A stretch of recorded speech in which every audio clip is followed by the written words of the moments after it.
Soy el mismo chico que contó lo de los golpes en la ventana y que escuchó un llanto en los alrededores de su casa. Lamentablemente, tengo una actualización. Hay ciertos detalles que debo aclarar para que se entienda mejor mi anécdota. En mi casa, en la parte del comedor, hay un ventanal grande sin vidrios, es decir, solo tiene el armazón. De manera provisional, le hemos puesto plásticos y cartones. A través de ese ventanal, mi gata sale al patio y también entra por ahí. Sin embargo, no es la única que utiliza esta entrada, ya que otros gatos vienen a robarle el alimento. Uno de ellos es negro y robusto, y otro es una gata gris y pequeña. Normalmente entra la gatita gris, y casi nunca el gato negro, porque si entra el gato negro, mi gata lo busca y pasa tiempo con él. Teniendo en cuenta esto, puedo explicar lo que me pasó. Esta noche me acosté algo temprano, a eso de las 11:30 p.m., pero no me dormí enseguida porque tenía que bañarme. Mientras me mantenía despierto, charlando con una amiga, escuché el típico ruido en la ventana que escucho todos los días. Como siempre, pensé que era un gato que venía a robar alimento a mi habitación, y me preparé para asustarlo. Sin embargo, el gato era muy pesado, de verdad, muy pesado. Era como cuando alguien camina apoyando primero los talones, haciendo mucho ruido. Cuando escuché el primer paso, pensé, esto no es un gato. En el segundo paso, parecía que alguien iba a empezar a correr hacia mi dirección, lo que me hizo levantarme rápidamente y golpear mi escritorio con una chancleta, lo cual asustó a mi madre y la despertó. Yo seguía convencido de que se trataba de un gato, así que agarré una porra, tonfa, y una linterna, aunque bastante mala, y salí a revisar. No vi a nadie. Al encender la luz, noté que la ventana, que solo tiene cartón en lugar de vidrio, tenía la cortina abierta, como si hubiera pasado una persona. Eso me dejó helado. Volví a mi cama y comencé a escuchar más ruidos, como si cayera un palo o sonidos extraños. Pensé que tal vez mi cerebro me estaba jugando una mala pasada.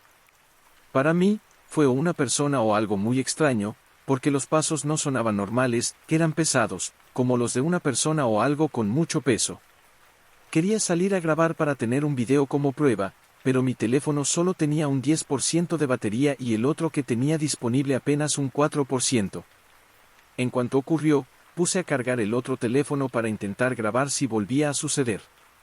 Esta vez realmente espero que alguien pueda decirme qué fue, porque sigo con la duda y el miedo.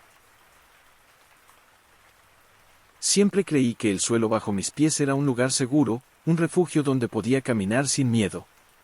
Sin embargo, todo cambió la noche en que descubrí la paralímpida del suelo. Era un lugar que solo existía en susurros y leyendas, donde los destinos de las almas se entrelazaban en una danza macabra. Una noche, mientras exploraba un viejo bosque, tropecé con una extraña cueva. La entrada estaba cubierta de hiedra y tierra, como si el mundo hubiera intentado ocultarla. Intrigado, decidí entrar. Al cruzar el umbral, sentí una corriente fría recorrer mi cuerpo y el aire se volvió denso, casi palpable. Dentro, el suelo brillaba con una luminosidad etérea. Era como si miles de pequeños fragmentos de cristal estuvieran incrustados en la tierra. Pero a medida que avanzaba, noté que el brillo se tornaba en sombras inquietantes que parecían moverse a mi alrededor. Fue entonces cuando escuché las voces. «Ayuda, no puedo salir», gritaban ecos lejanos, llenos de desesperación. Miré a mi alrededor y vi figuras etéreas atrapadas en el suelo, sus rostros distorsionados por el miedo y la angustia. Eran almas perdidas que habían caído en la paralímpida del suelo, condenadas a revivir sus destinos trágicos una y otra vez. Me acerqué a una de ellas, una mujer con ojos llenos de lágrimas. «¿Qué te ha traído aquí?», le pregunté con temor. Buscaba respuestas, me respondió con voz temblorosa. Quería saber qué pasaría con mi vida, pero ahora estoy atrapada aquí para siempre. Sus palabras resonaron en mí como un eco aterrador. El espíritu me advirtió, no todos los destinos son bendiciones, algunos son maldiciones disfrazadas. Con cada palabra, sentí que el suelo temblaba bajo mis pies, como si estuviera vivo y hambriento. Decidí regresar a la salida, pero el camino se desvanecía ante mí.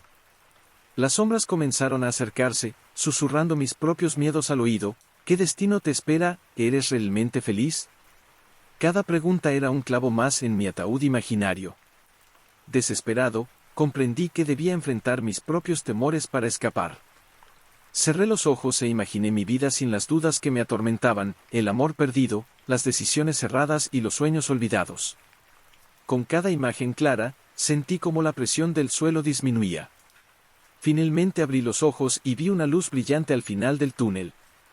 Corrí hacia ella mientras las sombras intentaban atraparme.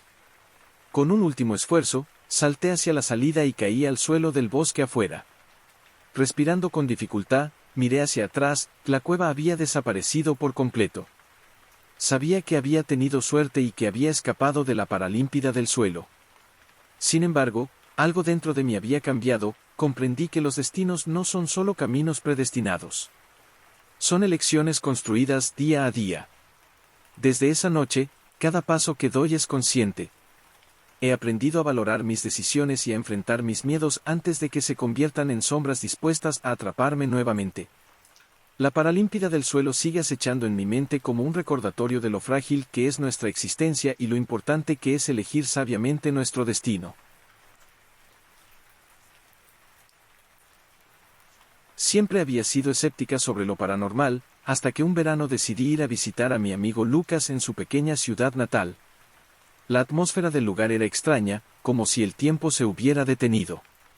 Lucas me habló de una antigua mansión en las afueras, conocida por sus leyendas sobre pactos oscuros y espíritus inquietos. Intrigada, le propuse que la exploráramos. Una noche, armados con linternas y un par de bocadillos, nos dirigimos hacia la mansión. El cielo estaba cubierto de nubes y la luna apenas iluminaba nuestro camino. Al llegar, la casa se alzaba imponente frente a nosotros, con ventanas rotas y puertas chirriantes. A pesar de mi escepticismo, una sensación de inquietud comenzó a invadirme. Entramos y el aire se sentía denso. Las paredes estaban cubiertas de polvo y telarañas, y el silencio era abrumador. Avanzamos por los pasillos oscuros hasta llegar a una habitación grande donde encontramos un antiguo altar. En él había velas apagadas y un libro desgastado que parecía estar lleno de rituales oscuros. Lucas, emocionado por el descubrimiento, comenzó a leer en voz alta uno de los rituales. La atmósfera cambió, un viento frío recorrió la habitación y las velas comenzaron a encenderse solas. Sentí un escalofrío recorrer mi espalda, pero Lucas estaba demasiado fascinado como para detenerse. De repente, una sombra oscura apareció en una esquina de la habitación. Era una figura humanoide con ojos rojos brillantes que nos miraban fijamente. ¿Por qué han invocado mi nombre?, resonó una voz profunda que parecía provenir de todas partes. El terror se apoderó de mí mientras Lucas seguía leyendo, atrapado en su propia curiosidad. La figura comenzó a acercarse lentamente, y un miedo paralizante me hizo gritar: «Deja eso, detente». Pero era demasiado tarde, la sombra se abalanzó sobre Lucas y lo atrapó en un abrazo helado. La habitación se llenó de gritos mientras intentaba liberarlo. La sombra absorbió su energía vital mientras él luchaba en vano. En un último esfuerzo por salvarlo, tomé el libro y lo arrojé al suelo con todas mis fuerzas. Las páginas comenzaron a volar por toda la habitación como si tuvieran vida propia. En ese momento, la sombra soltó a Lucas y se volvió hacia mí con furia. «Has interrumpido el ritual», dijo con voz temblorosa pero amenazante. La oscuridad creció a mi alrededor y sentí que perdía el control. Desesperada, busqué una salida mientras la figura se acercaba cada vez más. Finalmente logré salir de la habitación y corrí por los pasillos en busca de la salida. Pero las puertas parecían cerrarse ante mí, como si la casa misma estuviera atrapándome. Cuando finalmente logré salir al exterior, vi que Lucas estaba tendido en el suelo, inmóvil. Su rostro estaba pálido y sus ojos abiertos miraban al vacío. El horror llenó mi corazón cuando comprendí que había perdido a mi amigo. Sin embargo, no tenía tiempo para llorar, sentí que algo me seguía desde atrás. Al girarme lentamente, vi la sombra emergiendo de la casa con una sonrisa macabra en su rostro. «Ahora eres parte del pacto», dijo mientras extendía su mano hacia mí. No hubo tiempo para pensar, corrí hacia el bosque cercano con todas mis fuerzas. Pero no importaba cuán rápido corría, podía sentirla cada vez más cerca, como si estuviera jugando conmigo. Finalmente tropecé y caí al suelo húmedo del bosque. Miré hacia atrás con desesperación mientras la sombra se acercaba lentamente, disfrutando de mi sufrimiento. En ese instante comprendí que no había forma de escapar, que había invocado algo que nunca podría controlar. Con un último grito desesperado, sentí cómo me envolvía en su fría oscuridad. La última imagen que vi fue el rostro sin vida de Lucas mirándome desde el suelo mientras todo se desvanecía en negro. Al día siguiente, los habitantes del pueblo encontraron solo mi linterna apagada junto a la mansión abandonada, pero nunca supieron lo que realmente ocurrió esa noche fatídica ni cómo las sombras habían reclamado 2 almas más para su oscuro pacto eterno.